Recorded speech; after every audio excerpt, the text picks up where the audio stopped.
నల్లని వాడు పద్మనయనంబులమాడు మహాసుగంబులన్ విల్లును దాల్చువాడు కడువిపగు వశమువాడు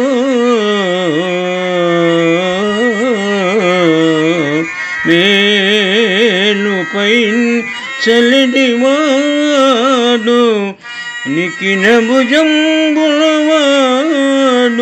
యశంబుదికులను చలిడివాడునైన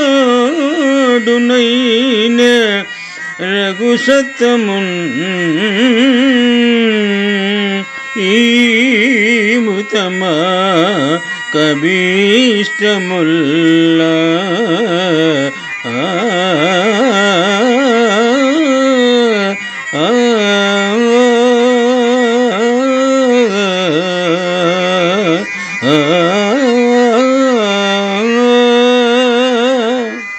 పోతన మహాభాగవతము నవమ స్కంధము నుండి ఈ పద్యము గ్రహింపబడినది.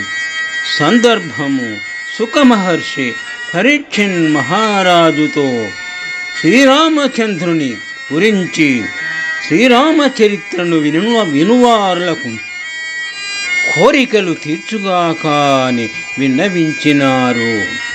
పద్యభావము నల్లనివాడు పద్మాల వంటి కన్నులు కలవాడు గొప్ప విల్లును బాణాలను ధరించినవాడు విశాలమైన హృదయము కలవాడు మేలు చేకూర్చేవాడు ఎగుభుజాలు కలవాడు అన్ని దిక్కులా కీర్తిని వెదజల్లేవాడైన రఘుకుల తిలకుడు మా కోరికలను తీర్చుగాక అని పరీక్షిన్ మహారాజుకు సుఖయోగీంద్రుడు తెలిపినారు.